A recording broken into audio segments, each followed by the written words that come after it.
G'day and welcome to Hooked on Sport, South Australia's local sports podcast. It's the 3rd of December and time to check in with Ben Hook to see what's caught his eye this week. G'day, Hooky. Hey, Wallace, happy Tuesday. Yeah, to you too. Have a good weekend? Yeah, I did. Home alone, so just me and the baby, wife at the Australian Open Golf. So she didn't die and neither did I, so that's a positive, I say. Well done indeed. We're a few days away from the Adelaide Test. Yeah, we are, Wallace. My goodness, under pressure, the Australian cricket team, who would have thought one test into a 5-test match series, they arrive at Adelaide 1 test match to 0 down. And they're coming to a test match which historically won't be a draw either. There is a little bit of rain around on Friday, but it's a pink ball test. We've never had anything other than a result. So Australia is either going to be 1-1 and in reasonable shape with 3 tests to play, or they're going to be 2-0 down and pretty much gone for the series. So much riding. I can't remember, there was the World Test Championship final where our good mate Travis Head played wonderfully. Got a little story to tell you about Travis Head shortly too. Yeah, Australia, absolutely walking the tightrope right now. 1-1 or 2-0 down by this time next week. 2-0 down when you don't hold the trophy, that's pretty much goodbye to the Border Gavaskar trophy. Yes, it's going to be an interesting test. Just interested in your views on whether or not the Adelaide should have a pink ball test or a red ball test. Oh, look, I'm quite comfortable with a bit of both. The Ashes Test next year will be a day game, and I think we'll see that increasingly for a couple of reasons. Firstly, the international cricket hasn't really embraced pink ball test match cricket. We are seeing really Australia as the only stronghold for pink ball day-night test matches. Second of all is that we definitely have now a conglomeration, a mix in the schedule where tests and the Big Bash League overlap. And the way the broadcasters would prefer it is Test cricket during the day and the Big Bash during the night, and they don't compete with each other. So the only real way that you can set up an over a day-night Test match is to play your BBL matches in Perth, which would start at 7:30 Perth time. That's 10 o'clock Adelaide time, 10:30 Eastern States time, and have those games go very late into the night. Other than that, I think you're going to find that we're going to see more day matches in Australia, in particular in Adelaide, playing in that Christmas test, which is absolute prime time for the Big Bash League.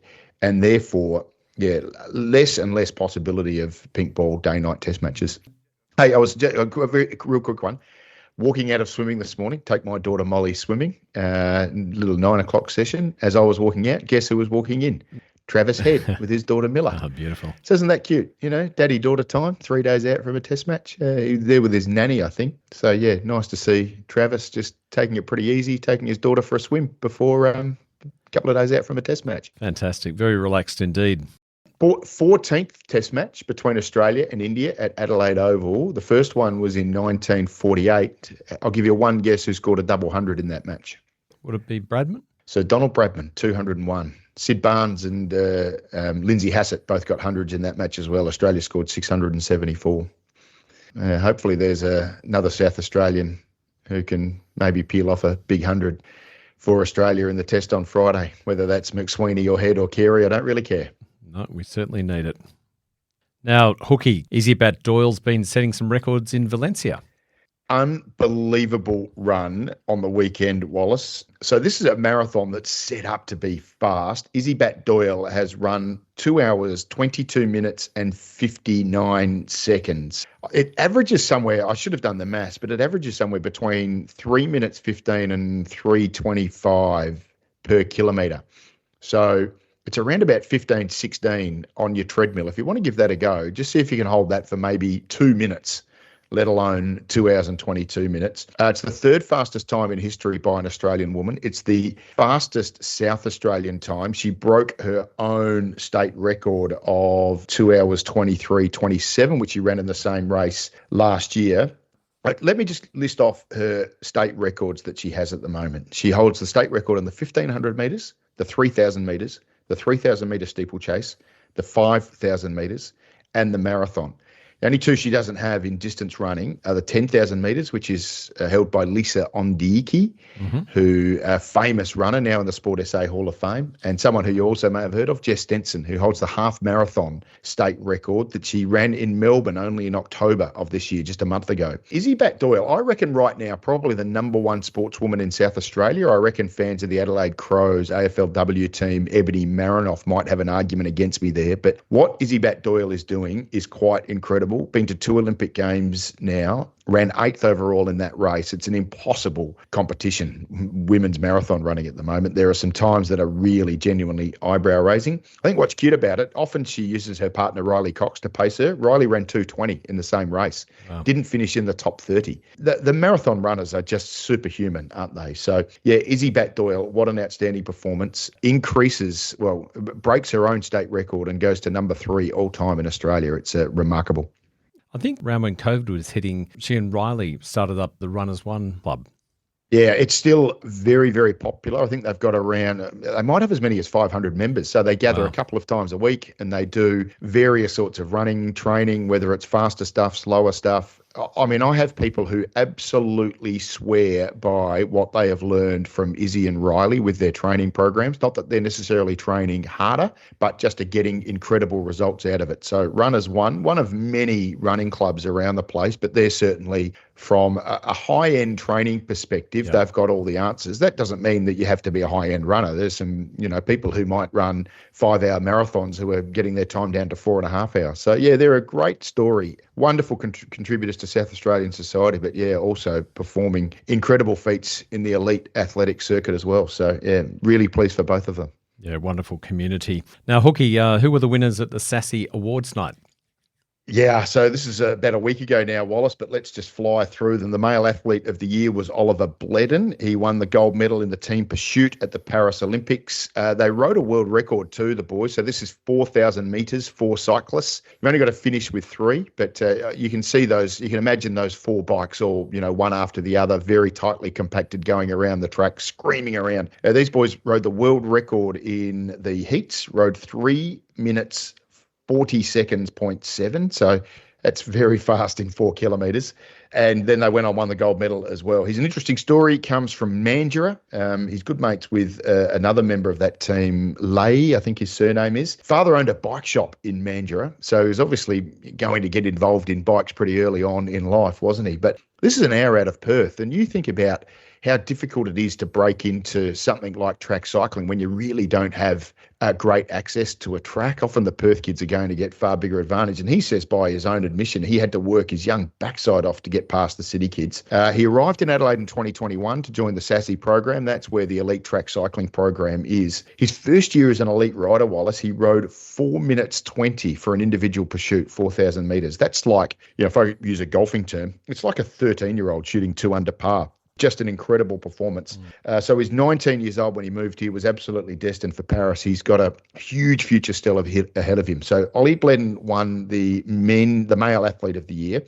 The female athlete of the year was a real contrast to Ollie. This is Steph Talbot, a basketballer who went to her 3rd Olympic Games and was synonymous or significant in lifting Australia to the bronze medal. She's just come back from an ACL injury, so she missed basically the entirety of 2023 and then performed admirably for Australia in Paris. She actually made a huge block in the dying moments to ensure Australia held on to that bronze medal. Another country kid. She was born in Katherine in the Northern Territory, but grew up in Kadina. So another star out of the regions, and she's been around for a long time. She was the Rookie of the Year in the WNBL in 2013, was the league MVP of the competition in 2020. Last year, she signed a 4-year extension with the Adelaide Lightning, so she's back on hometown. She's been on and played WNBA. So she's a great story, South Australian through and through, and has achieved incredible feats across her career and really deserved this award as well. Just a couple of other ones quickly. The Coach of the Year for SASI was Christine McLaren. She coaches the para rowing pair of Jed Olchwager and Nikki Ayres. They were the para athletes of the year as well. They won gold in the double sculls para rowing. So I think they won it, but they had an incredible build-up. They were breaking world records by 20 seconds. Wow. Such was their combination, these two. So this was a mixed pair that was new to the Paralympics in Paris this year. So they were joint para athletes of the year. So that's probably a little snapshot from those awards from last Friday night. Oh, wonderful. Have you had a look at the new SASI building? Driven past it a couple of times and I want to pop my head in, to be honest. It looks amazing, doesn't it? It certainly does, yeah. Compared to the old building, it's chalk and cheese. 100%, yeah. So that's going to be very exciting for our athletes and our coaches as well, who certainly love getting into all of the access to the high-performance data you can create out of a facility like that.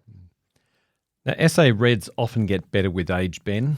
You've got some cricketers who are ageing well too.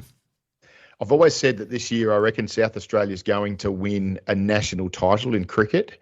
If the old Redbacks, the South Australian men, don't do it in the Sheffield Shield or the One Day Cup, well, I'm going to hang my hat on the over 40s who have just won the national championship in Perth, Wallace. Fantastic. Had a great run. They played 3 pool games, beat Victoria, Western Australia and New South Wales. They met Queensland in the final, chased down 136, didn't have it all their own way, but got them 6 down. So it's a great performance from a bunch of guys. A lot of them I know. Sean Matthew was the leading player for South Australia with the most runs and the most wickets. But Jamie Pinelli, the captain of the team, has been named captain of the Australian over 40s team. Jamie Pinelli, synonymous with the Kensington Cricket Club. I played a lot against Panners. He got me out more times than I care to count. He's been very heavily involved in their women's program. He's led them to their last 3 premierships. We've talked about Kensington in the past and their captain Sarah Lowe and what she has done for South Australian women's cricket. Well, don't sell short the efforts that Jamie Pinelli has made to that team and that competition as well. His daughter, India, also plays for Kensington and has been very successful. But Jamie Pinelli, he'd have to be mid-40s now and the over-40s captain for the Australian team after they've taken out the national title. So well done to our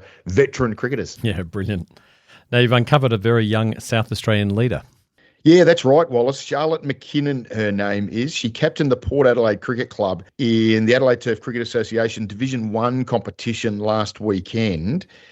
She is 13 years and 163 days old and is captaining a Division 1 women's team. Adelaide Turf, almost certain that she is the youngest ever person to captain anyone in a Division 1 competition, let alone just in the women's competition. So isn't that incredible? I mean, I understand if you're playing at under 14, someone's going to captain and they're probably going to need a little bit of help. But Charlotte McKinnon, 13 years of age and has captained a Division 1 team. So there's a name to keep an eye out for, Wallace. What a young up-and-coming leader we've got there in Charlotte McKinnon.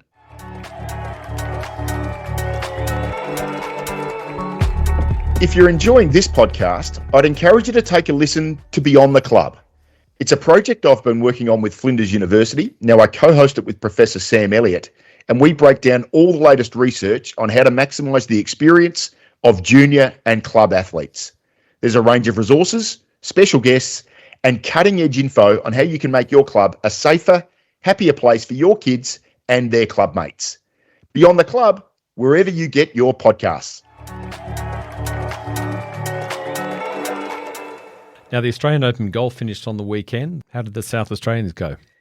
We had 4 South Australians that made the cut, Wallace, 2 men and 2 women. Lockie Barker and Crystal Blum both snuck in pretty much on the number and then had relatively forgettable weekends, to be honest. The 2 that stood out, Jack Buchanan, boy who started his golfing career at Flagstaff Hill before moving on to Glenelg. He finished T21. It's a pretty incredible effort when you consider that he started the event with an opening round of 75. So his next 3 rounds were really, really impressive to get him up in and amongst the top guys. He holds his spot now in the order of merit and the big events are behind him.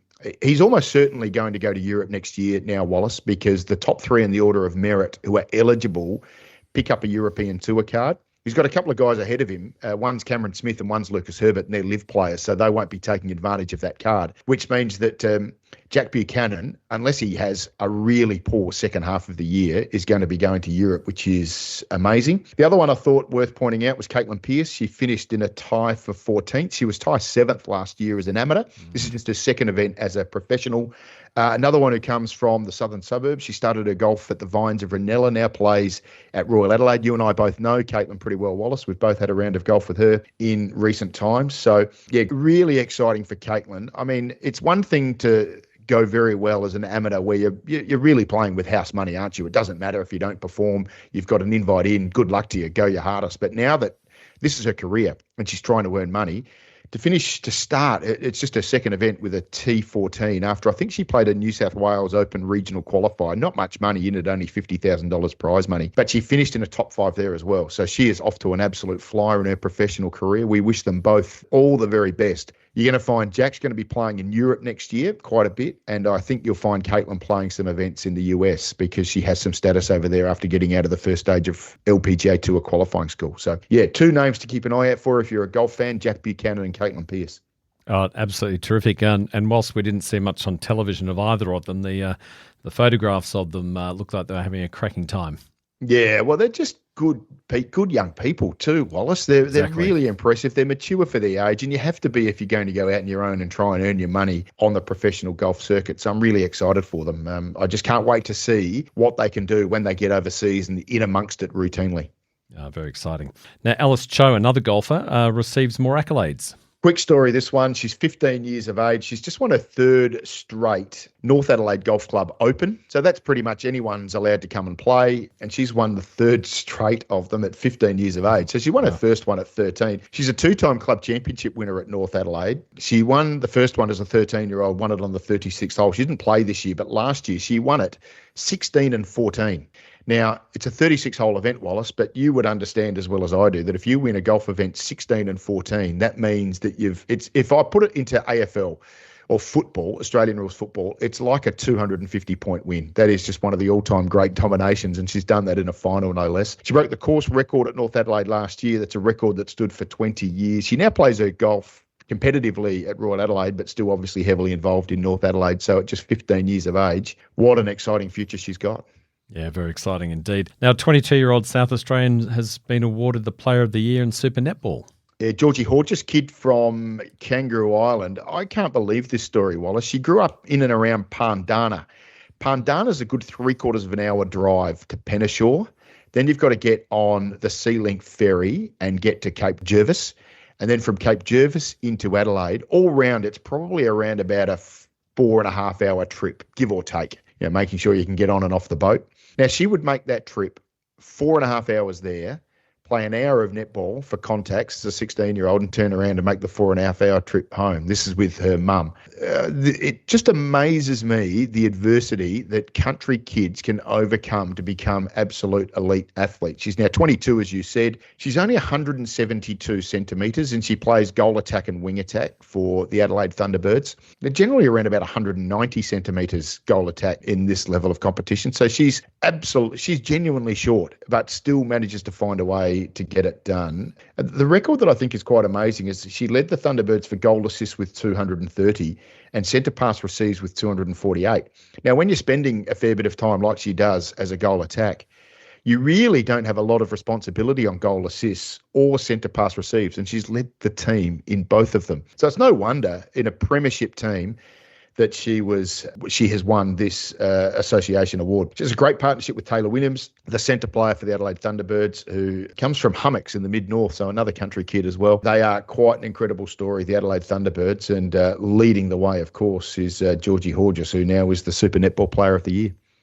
And I think great news for Thunderbird fans is she signed on for another 2 years. She has, that's right. Just also from the night, Tanya Obst, as you'd expect, was crowned the Joyce Brown Coach of the Year. And in more award glory for the Thunderbirds, goal shooter Lucy Austin was named Australia's Fast Five Player of the Series, and there were 3 players in the All-Star team.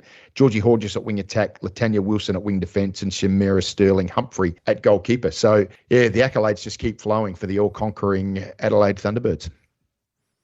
David Gould has been inducted into the Australian Paralympics Hall of Fame. Yeah, he is incredible, David Gould. He went to 5 Paralympics as a basketballer, was part of the gold medal team in 1996. He is Paralympic basketball since he took it up as a young teenager following an accident which cost him the use of his legs. What a contributor to South Australian and Australian sport he has been. He's now in the Sport SA Hall of Fame, has won an Australian sports medal, and richly deserved making the Paralympic Hall of Fame. He was elevated into that on Saturday night, I think it was, Wallace. The most beautiful story that I can tell you about David Gould, he actually played in the opening season of wheelchair Australian rules football for the Norwood Football Club. His two daughters, able-bodied, and they both played in the SNFLW teams, but they actually joined Dad in the wheelchair football competition.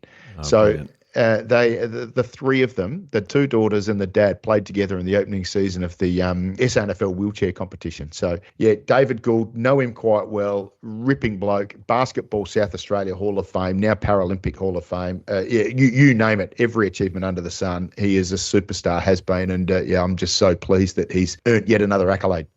Yeah, it's fantastic. Now, Hooky, what do you got on for the rest of the week? Obviously a bit at the cricket.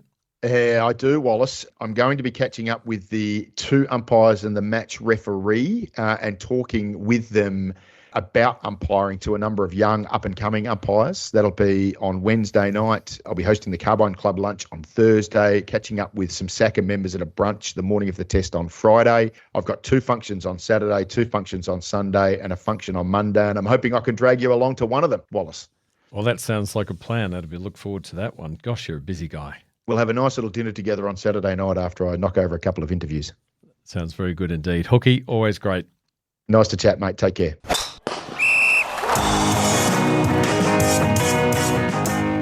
We've run through the finishing tape on another episode of Hooked on Sport. If you've got a local sporting story to share, send us a message via our socials or by email, hookedonsportpodcast@gmail.com. And if you haven't already, subscribe to the podcast and let your mates know about us. Tell them to search Hooked on Sport to find Ben Hook and the team. Thanks for listening, and we'll see you next week.